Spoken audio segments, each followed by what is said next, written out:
Yes. So with this one, we want to cover something that I personally find super interesting, so I want to get his thought on it. So what would it take to make the entire universe alive, right? So right now, you can imagine... What exactly is that you mean by that? That's a good question. Let me come back to back to that. Yeah. So this is we're going to go into definitions of what alive is and whatnot. But right now, as far as you know, it's Earth, right? Yes. Like arguably, we can say if everyone can have their own subjective definitions. But let's say we're alive, and Earth is the only planet that we would conventionally define as life. And we're looking throughout the stars. Currently, we can't see them, but I think it sounds kind of like, for me, a really cool and awesome idea, and actually some sort of aspirational idea, in a sense, to have, over time, more and more of the universe sort of turning on, popping up alive. Yes. To me, that sounds like an aspirational goal. Whether it is or not, I mean, I think it's for all of humanity to decide, and maybe even alien life to decide as well. Yes. But whichever species decides to go out and turn everything else around it alive is pretty much going to be the one, the most powerful sort of entity in the universe, in a sense, arguably at least.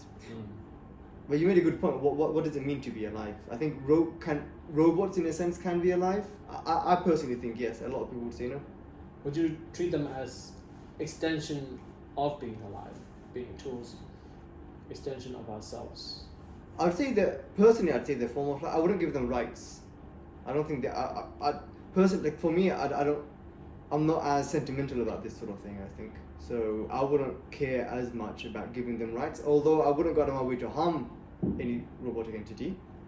And I'd probably place laws to have them protected in some form.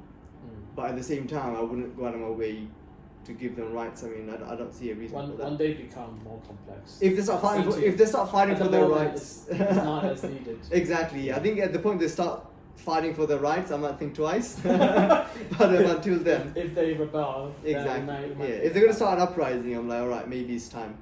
But until then, I'm like, I don't care. Yes. What about you? Yeah, I see robots as a part of our tools. So a part of our tools that can act according to our will, but it can act autonomously. We can give them instructions and make them do it, but I treat them as computational tools. As entirely tools, right? So, yes. So they might have the shape of a human, the shape of anything, the shape of but they're not alive. But they're not. Yeah, they're simply tools. So what does being alive mean to you? Let's not delve too much into this, but But let's not make it too linguistic based on being alive. But being alive is you have. I mean, if you treat human being as a standard, it would be as we have a consciousness. We have a history, so a history of historical history, cultural history, individual history. So all of those combined can be treated as living being, and that propagate towards time. So all of that combined, and if you don't meet those requirements, then I would not consider it as alive. So, but just say over hundreds of years, sort of some form of robotic culture ended up forming. After a while, you might. Then you just treat them as another race of human. Yeah. So as in right now, robots. Of course, I would agree on that point as well. Right now, I don't think there's any robotic entity alive. But in the future, if they end up have a history, a cultural history, and an individual history, which means they can form, they can sense the world and they can form judgments of the world. So if they reach that point, then I would treat them as part of us. Would you give them rights? I think that's it's the same argument we had with slavery. So do slaves deserve rights because they're human beings? Because slaves were not treated as human; they were treated as part of property or animals. It's really interesting. Yeah. So the rights, it's a perceptual or cultural shift where you have to give someone right because you consider them as part of us, part of humanity itself. So I would consider giving them rights when they have that level of complexity. For sure, some countries, if robots get good enough, actual physical robots, and then they can sort of interact with us at our level. I can imagine some countries for sure giving them some countries rights. would, because giving them rights will actually put them in the legal system, because having them in the legal system, let's say they're complex enough to be your relationship partner, right, a robot partner, that can treat you and or take care of the kids or a maid, whatever. But if they are complex enough to understand your needs and fulfill them, they have to be given rights, not rights, but like have a legal status so that they can, if something breaks down or something violent happen, if the person have a violent. I've seen a lot of this in anime. Anime games, they have explored the violence aspects of robots. So it's like, so in this sense, I guess part of the, going back to the original question of turning the entire universe alive, part of this is, is it enough to have, we're going down, currently it seems that we're going down the route of like having robots around the universe rather than just biological life, right? So like, what does it mean? I think personally, I'd say, it makes sense for whether living or non-living robots to be sent out to, in a sense, terraform solar systems, not just planets, but solar systems and even regions of our galaxy initially for us, because there could be, there's a lot of like asteroids. I think within our solar system, because we have Jupiter and Saturn, mostly because we have Jupiter, that cleaned out a lot of asteroids around Earth pretty much. I think Venus, Earth, Mars has much fewer asteroids because it ended up sucking into Jupiter. I can imagine. It's not sucking exactly, it's the orbits have changed, the gravity of the orbits, because it's the asteroids, in terms of mass, they're not that, they're many, but they're actually so small. But if you put them all together, they're like the size of 2 or 3 planets. 2 planets break apart to thousands of pieces, but they're small. And the fact, because of that, we have Jupiter as a protector of sort of changing the asteroid belt. It's actually allowed life to exist, because if it's being bombarded by asteroids continuously, life will not have the stable environment for it to germinate, and because life needs a long time to germinate and succeed and evolve, which if asteroids are like the anti-stability, so it destroys whatever environment that it contacts with. Because of that stability of the orbits, stability of planetary, it's mostly, we'll call it an accident, but it turns out that way. We have the moon as well, and all of that combination allow life to. We have like a stable environment. Stable enough. That's safe. Basically a safe environment. We have a safe space. A safe space. Who needs? That's all you need. A safe space. But so what are we getting to? So we talked about, so loosely, minimally we're going to send robots out first. That's what we can. I think we both agree on, at least. Whether it's entirely robots or not, I think robots are going to be sent out first. It makes sense. Let them prepare because they are, because at the moment they're not considered living things. They can explore. We don't feel as bad. We don't feel as bad if they die. And I mean, we will feel bad if you lose money over it, but but they can explore harsh environments much better than we do. And at the moment, like that's what Mars rovers do in Mars. Like they collect stuff, they collect them and send back results. So they are machines that we send out. They look like little cars, but they're actually machines that we send out. They're very complex as well. And the next versions are going to have AI on them for sure. They do. They will, and they will find spots where water could be. They'll become more and more complex. But we do send out machines already because they are very efficient.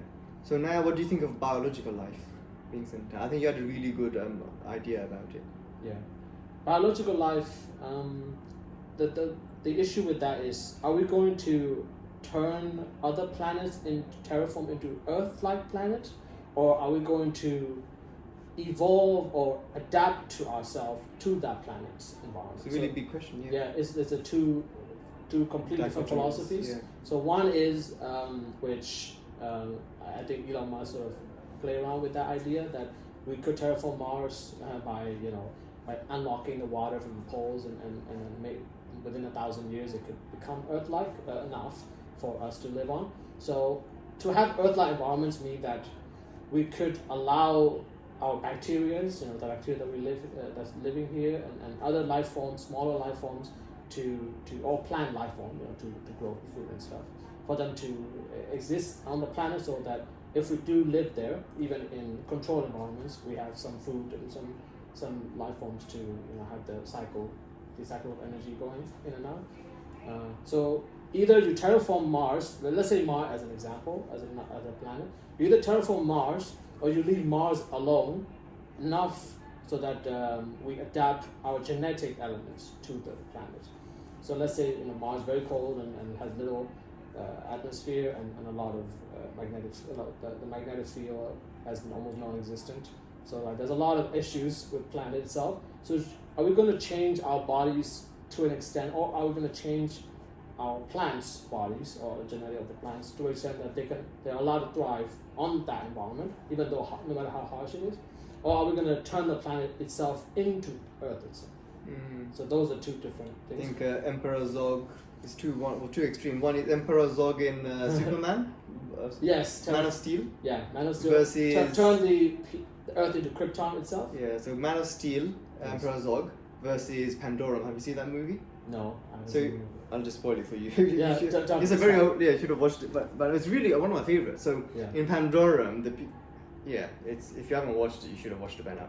The people are on generation ships essentially, but I mean they're all in cryostasis, and the idea is to go to a planet and inhabit it. Basically, they're basically in cryosleep, and they're in a massive ship with like millions of people on it. Yeah. And the idea is they'll all wake up on a planet, but they've all been infused with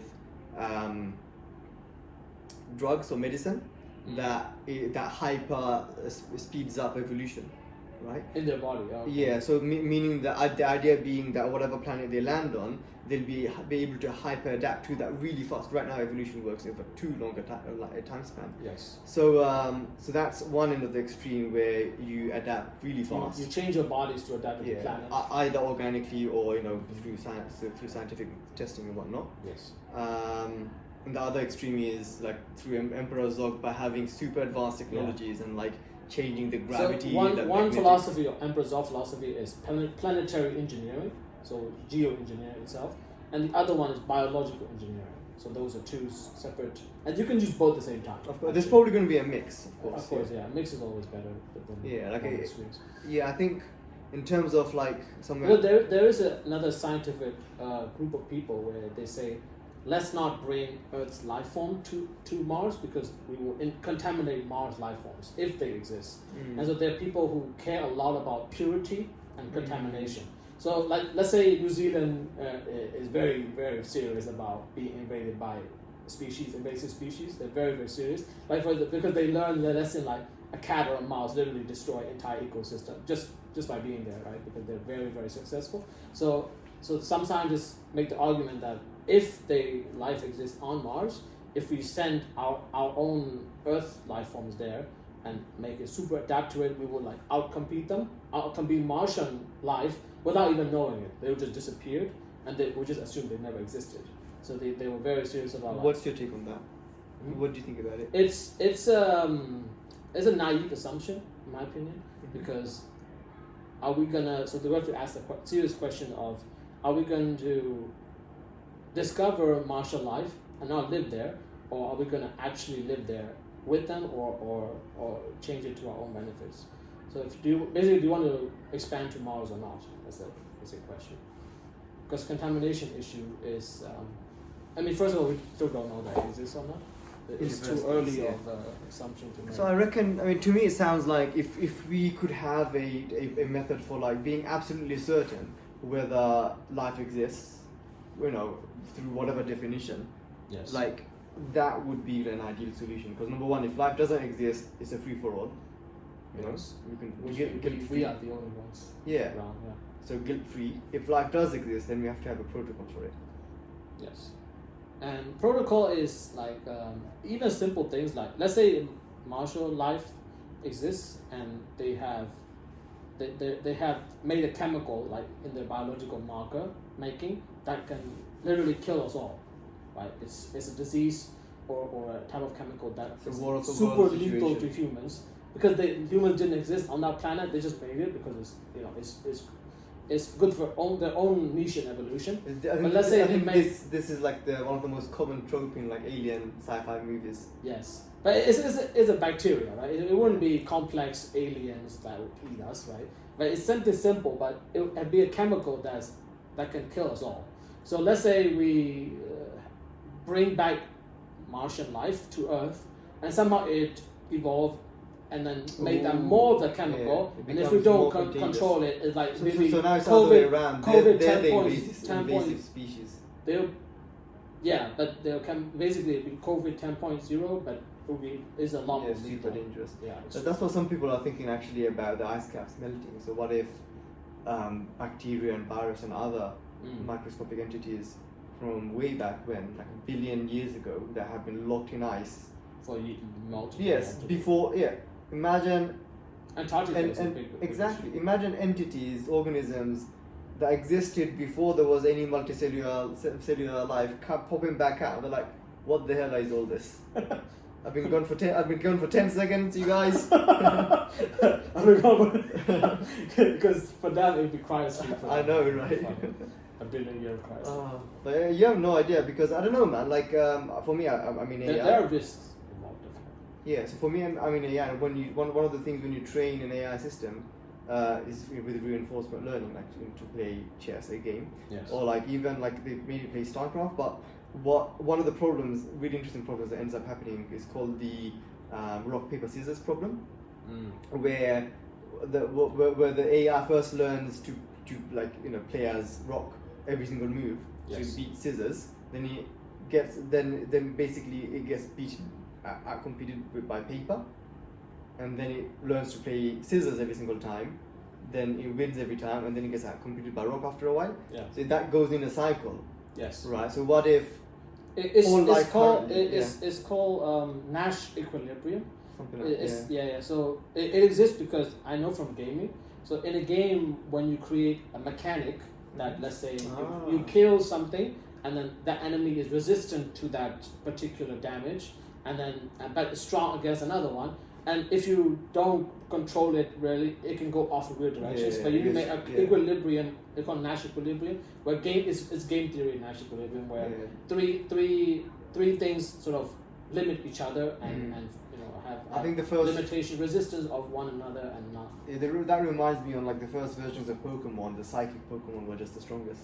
Yes. Yeah, it's basically it just because destroys of that. Yeah. It just it resistance to everything. Yeah. And then kill everything. So that's a it's not a good game design. It's not a good it's a good game. A good game, but the particular monster is not as good design. Yeah. Because having a balanced system in a digital environment or even AI systems, it creates a sense of bounded system that we can use consistently, and they give a consistent marker we can test it. But coming back to this, what if it's super scary on our current planet? If those ice caps melt, what if that whatever strategies, whatever molecular microscopic strategy existed a billion years ago, maybe stopped working around that time? So and we then evolved without them. Yeah, for a long time. We didn't have that evolutionary pressure. Yes. To adapt against that whatever lethal thing that was, and now it melts and comes back and kills us all. Yes, I mean because there's so many of us, it will kill probably maybe a high number of us, but there will be a resistance. Yeah, we'll have like a Mad Max scenario at least, enough to keep. It will kill maybe 1 billion of us, but 7 billion will survive. All of that. Anyway, so now going back to turning the entire universe alive, we've. There is a seeding, biological seeding. Yeah. So I think the biological seeding is sort of once you've. So by the way, we're going through a bullet point that we have in front of us. Yes. So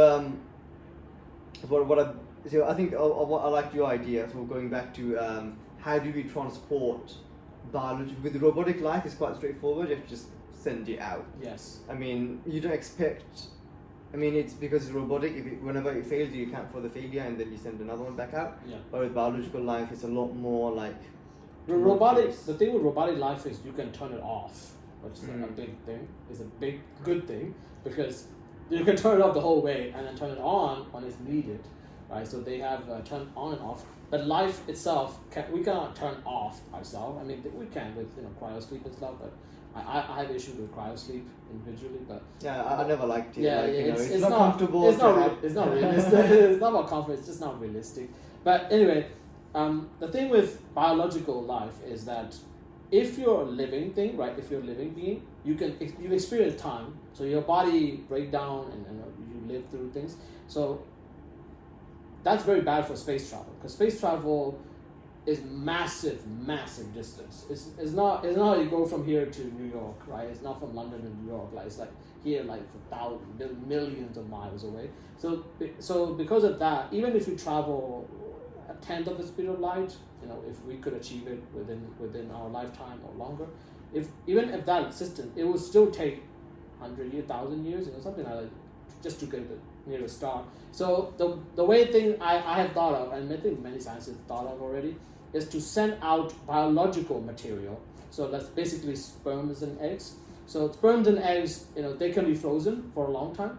And I mean, I don't know if they can be frozen for 1,000 years, but they can be frozen for at least 100 years, right? So it's been proven that some can be frozen, some cannot, but they can survive through a process where they don't experience time. Basically, because there's Cryostasis. they're in cryostasis of the biological material, so they're not alive or anything. They're alive, but they're not technically a living being, right? So you can send them out, and then with the robots, the robots turn off with the biological material. You send them out in the spaceship, and they will not experience time at all. So you can just control them from Earth and the machinery there. So you can control them very efficiently.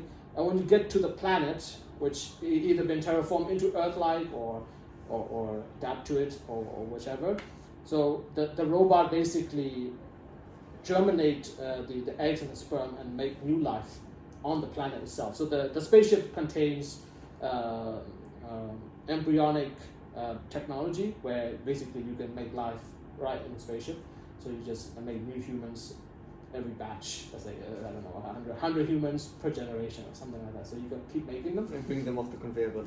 Yeah, pretty much. That would be technically it. So the spaceship would be the mother, right? They give them birth to them, like the mother is a spaceship.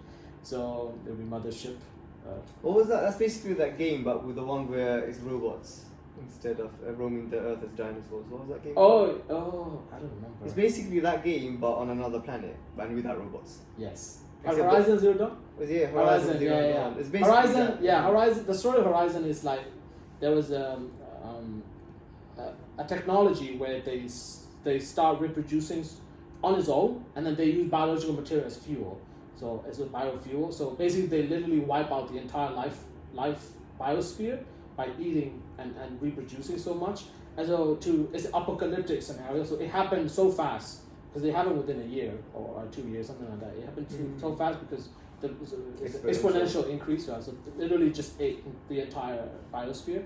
And to avoid that, what they did is they store all the technology underground, including the embryonic technology where all the people are being rebirthed after the Earth is rehealed. So the Earth is completely dead in the past, and 1,000 years later it takes other. So there's an AI system that controls the entire planet's climate and biosphere. So it's called Gaia AI. So that AI controls the seas, the acidification of the seas, like the weather, and then the plant life is its own AI, animal life has its own AI. So all the AI sort of create a new Earth that's similar to the previous Earth, and then after it's ready, they basically another AI give birth to new humans from biological material that's been stored, and then they repopulate the Earth, and that's the world that Horizon Zero Dawn set in. It's a very fantastical world, but at the same time, the future,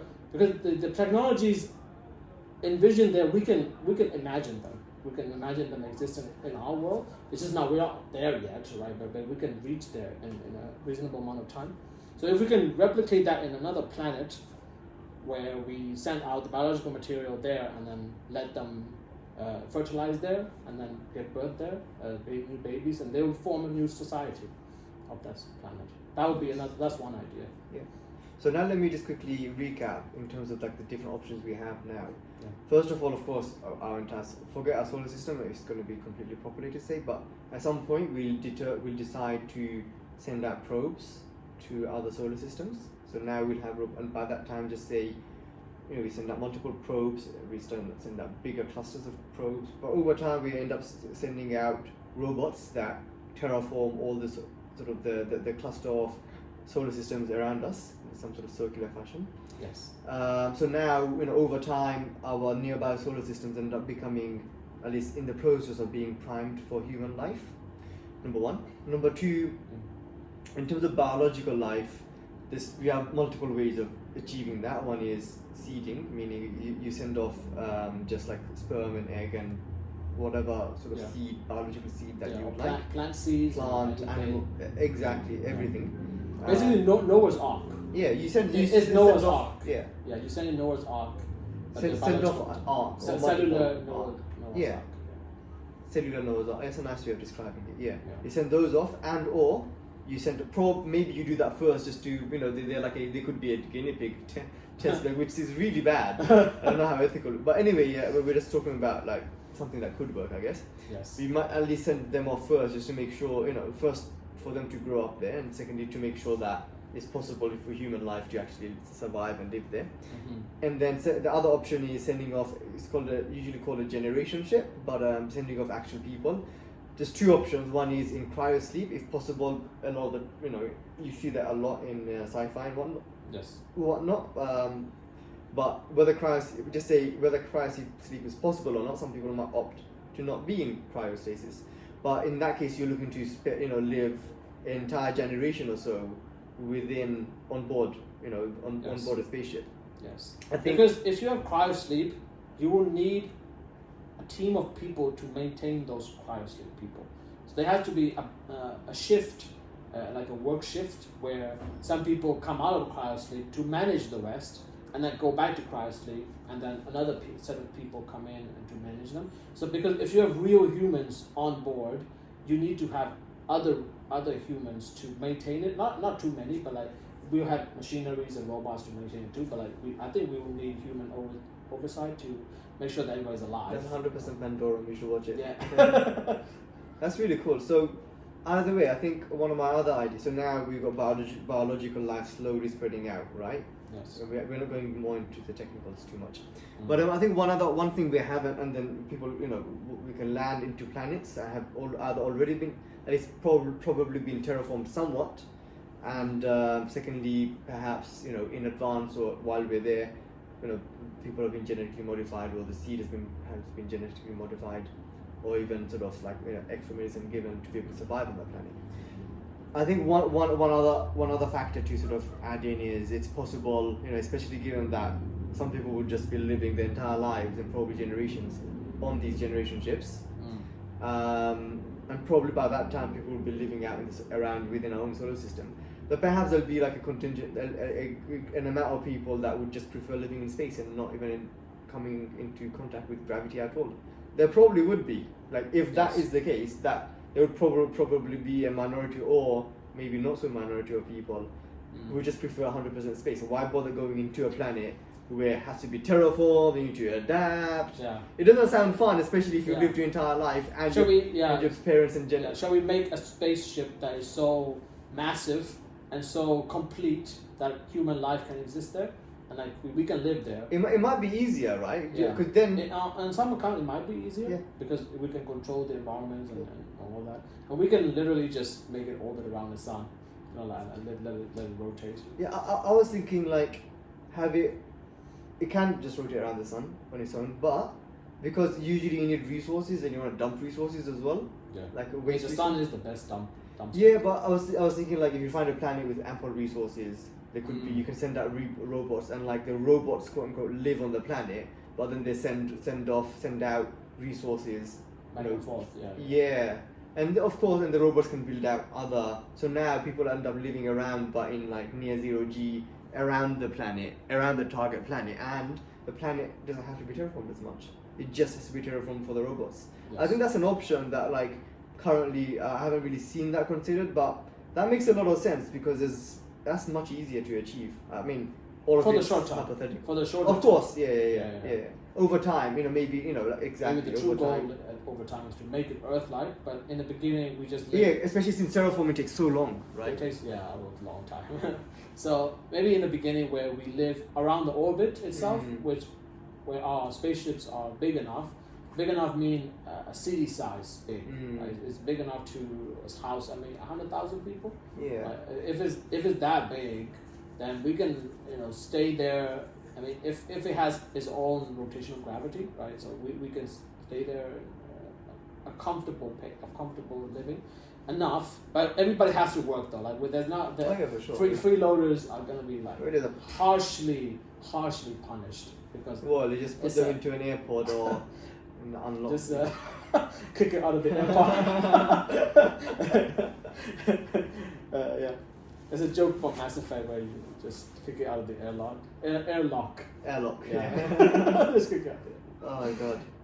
But you know, in a society of completely, you know, like spaceship, only living in spaceship where everybody has to do their bidding and have to do their part, and I think over time they might even forget that Earth became like a mythical thing, right? Yeah. Because over time, over generations. That'd be so interesting, man. Yeah. I would love we'll have I don't know religious stories of Earth as God itself. Why Earth doesn't exist?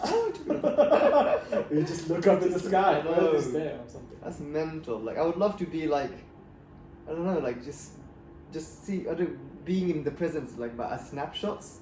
You know what I mean? On in all of those things going on is so interesting. Yeah. But yeah, I just wanted to sort of. Yeah, so we can sort of pass over. Because there's so much in depth we can go into. Oh, yes. And we had like a massive discussion just on these ships. Yes. But I think, there's a lot of like things that can happen, and probably a few of everything would happen. I mean, as long as we don't completely destroy ourselves before then. Mm-hmm. But these are all currently, it seems like reasonable trajectories. Yes. I think before we carry on, I think let's quickly link on the fact of like how big and over what time span. As in. Are we gonna conquer the entire galaxy like in 10 years or what kind of? So if we look at our solar system itself, so we have a few planets that we can live on. Let's say Mars could be terraformed perhaps, and then some we can technically live on the sky, the upper part of Venus. So the planet. The surface level is like extremely hot, it's unlivable, but the cloud level, with stratosphere level, is very, very livable. It's within our living condition. So we could probably have like giant nets, like plastic nets, that we could basically build things on, and then we live there. So it's possible to live in balloons and stuff in Venus. So the Venus is an option, and then some moons around Jupiter and Saturn are an option too, because like Enceladus, Titan is that Mars? Enceladus and other moons, big moons that are almost, it's not as big as a planet, but it's big enough for us to live there. Enceladus have water as well, so it has underneath the oceans. They have oceans in there. So the some moons are also could house life, and so that's the solar system itself. So that's maybe perhaps if we look at, I don't know how long it took to go for us to go to Mars, 50 years so far. I mean, with our limited technology at the moment and with political will and all that.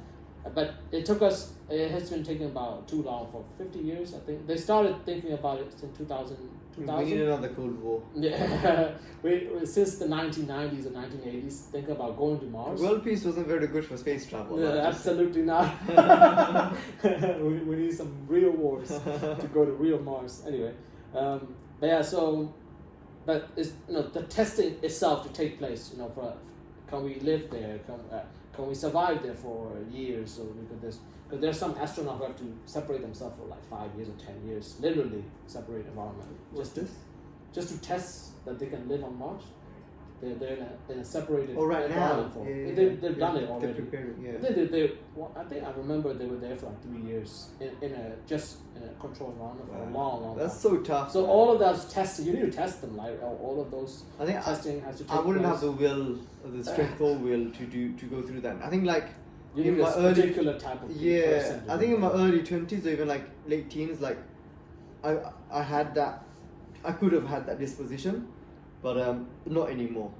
Of course. So I think the older you get, that's so tough. Yeah, it's very tough. Yeah, so a lot of testing has to take. It's the problem with us going to Mars is not the trip itself; it's the testing take place. Because scientists want to be thorough. Yeah, so wants to be thorough, right? Because we don't want accidents. Accident is bad for public, because if we see let's say a spaceship going, and then just by the time we get to the moon just blow up and everybody just die, and then nobody will give you the money to go to another station, right? Exactly, so accidents are complete no. So I mean, it's not just for the money, but for the people who were gonna, their lives are at risk. So I mean, anyway, the time span is, let's say it will take about 50 to 100 years for us to live on Mars, right? Realistically speaking, 50 to 100 years, and then the larger solar system might be about 200 to 300 to 500 years, so that's fine. And then more than that is, I mean, beyond that is, it's who knows?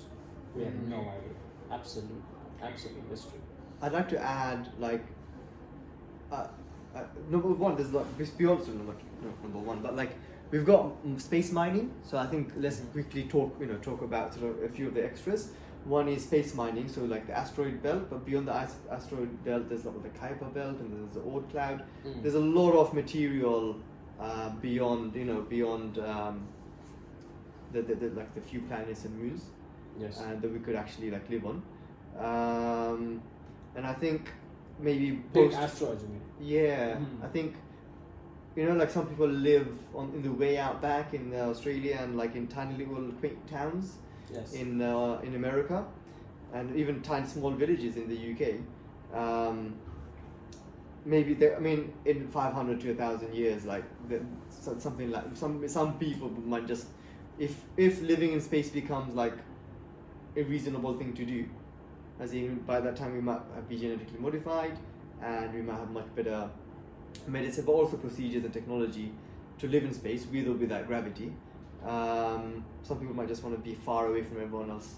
So I think, the reason I mentioned the asteroid belt and even the Oort cloud, which is like really far out. Yeah, so far out. Yeah, but is that there's enough material within like a huge area of the of our even current solar system. So we have no idea the extent to which people might go to live away from everyone else in a sense. Yeah. But yeah, that's our solar system within 1,000 years. It's like our solar system.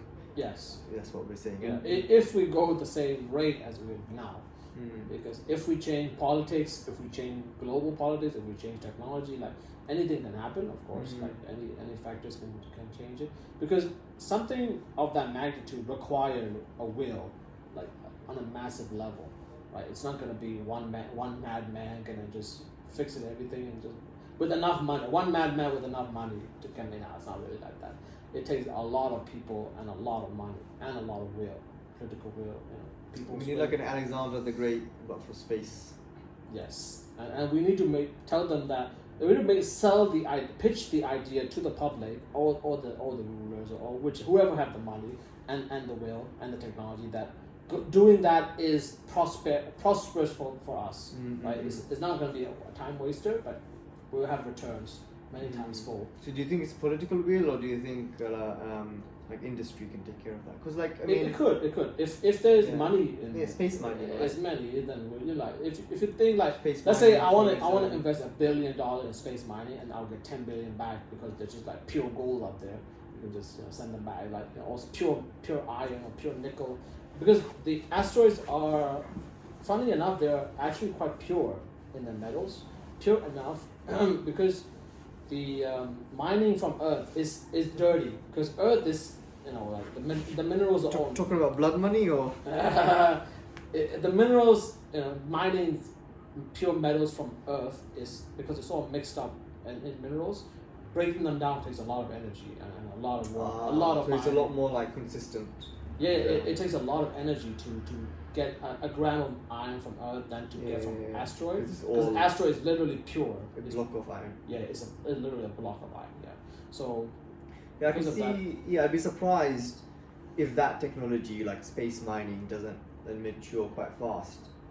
I think we might need it to finance the rest of our exploration. Yeah, space mining, because you need something to finance something, right? You need something sort of not sucking in, but like something that's pushed through a system of money, a system of material that's sort of cycling for our exploration purposes, for deep space exploration. Yeah, to bootstrap it up. Bootstrap it up, basically. Yeah. Okay, I think that's interesting. So we talked about. So now this is our solar system, and what time span do you think we're looking at to colonize our entire? So post 1,000 years, for the sake of argument, let's say there's no major war, Cold War, Hot War, whatever has disrupted civilization. If let's say we have conquered the solar system, Yeah. and then we have independent societies on those planets, Okay. which means global politics on Earth Doesn't matter. doesn't matter too much anymore, because maybe those societies can decide themselves to go, right? They become independent on their own, like Mars nation or whatever, right? So they can decide for themselves if they want to. So maybe like, let's say America and Russia kill each other here, right? But it doesn't matter for Mars, because Mars have their own thing, right? So Mars can decide to go, and then still, because we're all humans, right? It's still, we're still making progress in the long term. So basically the more that's what Elon Musk said, like it's sad that if we kill each other off on one planet, we just die. Like if we have multiple independent societies on different planets, then we can all survive in a way, right? Human being or life can survive. So that's one of the things where, let's say we have multiple independent societies in the solar system decide to do whichever one they want to explore deep space. Deep space means beyond solar system, right? Go to another solar system. And so to have that effort is basically like beyond a moonshot, because it's beyond multiple generations. It will take multiple generations. So think about basically the scale of that is easy to imagine. Basically, a slave working the Great Pyramids in Giza, right? A slave, like they'll probably work like, I don't know, 10% of the pyramid, and they just die, right? Because it takes literally hundreds of years to finish the pyramids of Giza. And they take multiple generations of slaves to build that and engineer as well. So it takes multiple generations to finish it. So basically, with deep space travel, it's a similar process where the people who send the spaceship out, they probably die off. So they're probably their great grandchildren gonna see that spaceship land on another planet, right? So it's gonna be a multi-generational exploration effort, which is extremely volatile and fragile, because things can change along the way within 100 years, right? So 500 years, and so for deep space exploration is a mystery from my perspective. It's completely blind to me. I don't know how long it will take. It can be 1,000 years, it can be 10,000. Technically, right, if you're just calculating how fast we're going to travel to the planet, like maybe if we travel at 10th of the light speed, we'll get there in a reasonable amount of time, right? And then with relativity shift and all that, right? But we'll get there in a reasonable amount of time. But that's not the only thing. I think there's going to be a lot more. I've actually been to one of the space centers in the UK. This is like when I was a teenager, just because they just send kids everywhere, smart kids everywhere. Is it in the Science Museum? No. As in, like, this is one of those facilities where they build part of the European Space Agency. Yeah, one of the something shuttles. I can't remember. Right. But it was really cool because the entire building is like under low pressure or high pressure. I think high atmospheric pressure, so it pushes all dust out. Yes. It was really cool. But anyway, you were talking to one of the guys, and he was saying that you sort of have to be a bit mad to even work in something like this, because anything you build, especially probe or scientific equipment, anything you build, like by the time you see any result, you're retired. Yeah, exactly. So it's just like exactly. Yeah. You will not get the fruits of your labor. Yeah. So it is a tough. We read about it on the news in your when you're like 67. room. Yeah. So I built that when I was in my 20s. Thankfully, see, it's there now. Yeah, which is like insane, but like we would, as a society, we will see that over an even longer time span. Yes. So like the fruits of your labor will not get realized until your great grandchildren. Think about that. Just made me my mind go numb. It's like, well, what's that supposed to be? How can you even imagine that? Yeah, it's impossible to imagine such a result, right? So, but if we have the will to do it, and we have enough technology to do it, perhaps humans live longer in the future. If we have energy to sustain ourselves in the solar system itself. I mean, in the type 1, type 2 civilization, one of the requirement is to have almost infinite energy, by taking from the sun and stuff. But if we have so much energy to power ourselves and our bodies, perhaps in some ways where we could extend our life, so it won't be we won't live 100 years, maybe 200 years. So it's not that bad, if you're 200 years lifespan, but still because it's the distance that we're thinking are like immense beyond imagination. That it's really difficult to think. So let me just quickly recap. Let's say for the sake of argument, 1,000 years we just fully colonize. Over the next 1,000 years, we fully colonize. For the most part, we colonize our solar system Yes. for decent amount. Yes. And then the question becomes, the first other solar system to colonize / terraform, to terraform Yes. with probes, so colonize the first other solar system with biological life, Yes. and then I would say the important, one thing I'd be interested in is the rest of the galaxy. So now let's go into robots. In 1,000 years, we'll probably have smart robots. Yes. That can basically industrialize other solar systems. So I would say the first robot we'll probably send out even way before within the next 1,000 years, as long as society doesn't collapse.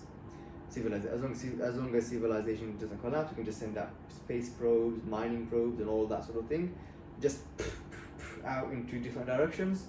So meaning, and if those travel at 10% the light speed, just for comparison, Alpha Centauri, right? That's the closest solar system, right?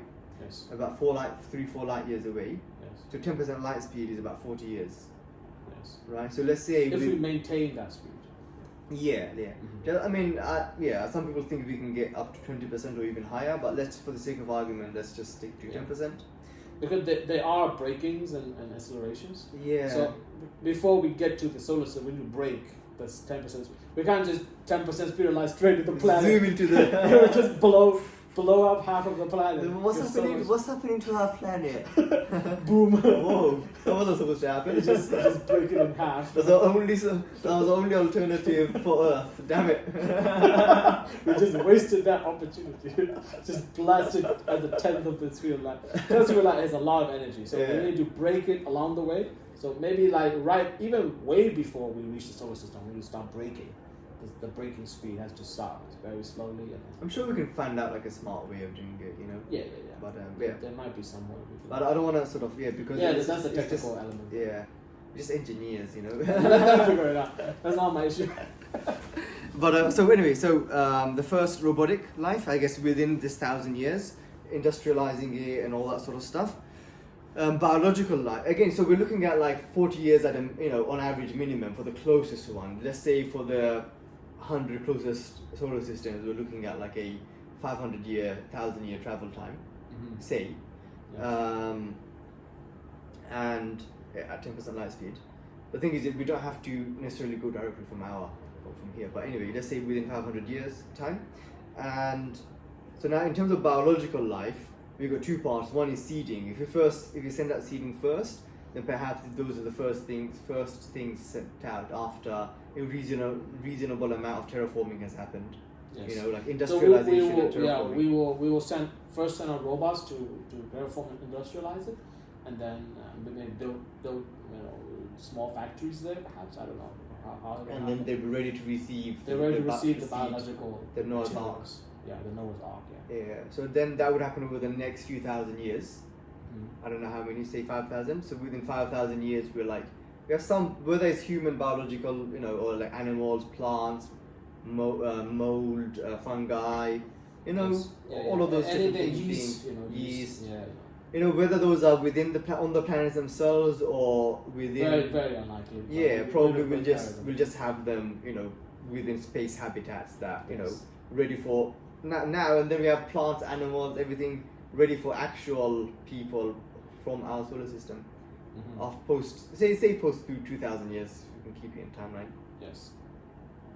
So now we start sending off generation ships within 2,000 years time, as long as hopefully we figure out world peace.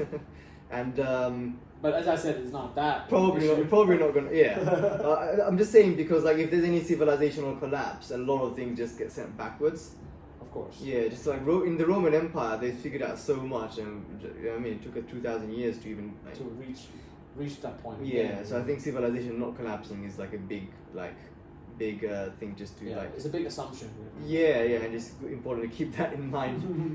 We need a civilization to figure things out for us. Yeah. Exactly. Yeah. Okay. So now we start sending off. Either we kick off biological humans.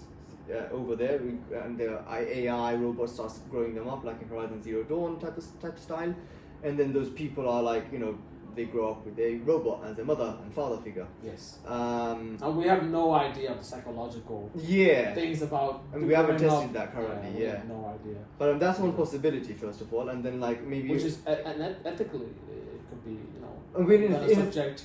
Yeah, I mean, in a sentient being to a psychological state that's. I don't know, man, because I think in 1,000 years our ethics will morph quite a lot, especially since robots will be a thing.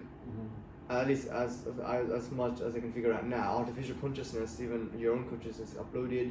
A lot of people, even like we don't need to go into that. I think like post death, is someone's consciousness still valid? I don't know. Like there's a lot of different things we can talk about in terms of ethics in 1,000 years time. So we're just sort of talking more about what's possible in terms of like a smooth route towards greater expansion. Because if one of the reasons for having people actually grown in other solar systems is to see whether people, firstly to have them, but secondly, like we can make sure that people can live and survive in that solar system, and what genetic modifications do they need? For example, and maybe even what societal structure. There could be different things, maybe like solar systems that have some sort of like, I don't know, spin or I don't know what, type of resources in them. I don't know, there could be many different factors we're not even aware of, It's just to make sure. And then, anyway, so now post 2,000 years, we send off generation ships and people start actually spreading out from our own solar system in person, Obviously, perhaps some of them are in cryostasis, others live on the manage the generation ships, and they just prefer 0G completely. And so now, post 2,000 years, we start spreading across different solar systems. It takes 40 years to reach the closest next solar system on average, for the sake of argument. But that's 10% light speed. So now, post 2,000 years, at that point we'll have a sort of concentric ring of robots sending, being sent out. Because as soon as they colonize one solar system, automatically they can just ping off other robots to their next closest solar system. So the robotic sphere is growing, and then the seeding sphere is growing, and then now our generation ships, humans colonizing in person, that sphere slowly growing. We've got multiple concentric circles growing out throughout our entire galaxy at that point. So post 2,000 years, that's So now 10% light speed. The Milky Way, our galaxy, is 100,000 light years. So 10% light speed on average is 1 million years. So that's what we're looking at. So that concentric circle basically, being filled out in 1 million years. That's really impressive, right? So in 1 million years, our entire galaxy, and let's say with 2 million years, right, for the sake of argument, with collapses and rising and falling of civilizations and all of that, and then we've got, I think we have an entire galaxy cluster that we can hypothetically sort of reach as well. We're merging with a few other galaxies. But anyway, so now we're basically colonized the entire galaxy in 1 million years. That's insane if you think about it, right? If you only think about distance traveled, by 1 million years. If nothing happens, everything runs as smoothly as a machine. But that never happens. If nothing ever happens, 1 million years is a reasonable number. I think at the rate of progress of the Roman civilization, we'd have like modern technology at 500 AD probably. So 1 million years is, 1 million is still massive. Long time to think about. I think like 1 million years ago, what the hell were we doing? We were like Homo erectus, trying to figure out fire. How do you swing from one branch? Damn it, these branches are tough. No, we don't swing anymore. We're actually many years ago? We stopped swinging. I don't know. We I think 3 million years is our connection point to the apes, where we were just swinging in the trees. But I think after that we became Homo. Homo means like we become human-like, which is we have legs where we can stand on, and most Homo species can stand on 2 feet. So it's about 1 million years ago, we're still thinking about living in caves. We have very small settlements, but it's mostly we don't even have language back then. Back in 1 million years, it's still too large. But we were probably the smallest animals. Because 1 million years we were starting to migrate out. We're trying to migrate around the planet, our Homo species. So I mean, we're probably the smartest mammals in the world by that point, but nowhere near right now as us. Nowhere near. A million years later, like can't even begin to think what it would be like. But if we have anything that's close to an exponential growth, we'd have colonized at least some solar systems. Of course, yeah, of course. But I love this series called Mass Effect. Mass Effect series is absolutely incredible. So in the Mass Effect series, the way we colonize, so they're sentient race of machines called Reapers. So they're actually the main antagonists of the games. So the Reapers, when they first started, they were a split image of its own creators. So they're basically big squids. They look like squids, but the big giant metal squids, which is based on their own creators who look like giant squids. Anyway, but the way they colonized the galaxy, they literally colonized the galaxy. So the way they did it is they colonized one galaxy, one solar system, and they built a technology called mass relay. The mass relay is basically, it creates a mass-free corridor, basically a teleportation thing, but it's basically mass-free corridor where quantumly you can just teleport to the other side of the solar system. So what they did is they built one machine on one solar system and then go to another solar system manually, like with a tenth of the speed of light, and then they built another machine there and they connect it. So those two machines are now connected. So if you now to travel, you can just travel within let's say a few minutes, right? It would take them, I don't know, hundreds of years to go to that solar system. But because of the machines are connected, the masters are connected, they can just go there instantaneously. So they built that throughout the entire solar system. The entire Milky Way galaxy. So there are thousands and thousands of solar systems being mapped by the Reapers. And then what they did is, in order to save energy, they just sleep outside of the Milky Way galaxy in dark space. They just sleep there, where they allow organic life, which is life like us and alien species, to rediscover these technologies, so that they could rediscover them, use them, and they were just monitoring the organic life from afar. So those are machine races that did that. So it was very interesting how they systematically colonized the entire galaxies, and it took them about the way, because they were building stuff, and it took them 1 billion years to make that happen. And they're immortal because the machines are immortal; they can make it happen. So, and so that it took 1 billion years to basically network the entire galaxy. So you can just travel to each point anywhere in the galaxy, and then the games will take place there, where you are a human, a captain, military captain who discovered new technologies that you could just mass relay, which you could just travel to anywhere in other parts of the galaxy. It's very fascinating, and maybe that's the route we could move. We could send out machines to create technological pathways where we can. Let's say the first concentric wave will take thousands of years, but the second wave will take much less. As in the first wave of biological humans, like generation shifts. No. First wave of machines. Oh, the machines. Machines creating some sort of technology where the second wave of traveling become much easier or much faster, or somehow. I'd like to add, there's definitely no FTL, because that introduces paradoxes. FTL that can't exist. Yeah, so maybe at the speed of light, or much closer to the speed of light. Yes. I think something like a road, somewhat like a road structure. Maybe not a road. Not a road, but like a planes. Planes follow a specific path. Yeah, that's what I mean. That is like most efficient and most energy efficient. Or let's most call them, faster. like road. Yeah, that's. I mean, they're not really roads, but yes, an efficient path. Yeah. Like a path that's clear of debris would be, or least resistance of things. Something so like that. Yeah. I think like in deep space there could be a lot more debris. And like even if it's the size of like a pebble, like a tiny little atom, well not even an atom but sand.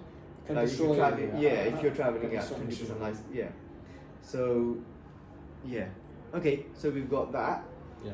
So we're talking about like 1 million years, at least a decent percentage of the solar system. So I think. Yes. You know what? We've only done halfway, and we've done an hour. How do you feel? I feel great. Yeah, keep going. I mean, we can keep going for about 15 more minutes, because my mind's starting to catch up to the. Do you want to stop it and we'll do the second half later? Yeah, that sounds fun. Cool. Yeah, this is really good. I'll post it. Oh, hello. See this you is all our discussion. We'll see you another time. Second half is coming soon. Catch you later. Look out. Ken here. Yeah, and Mo. And Mo. Peace out. Yes. Bye.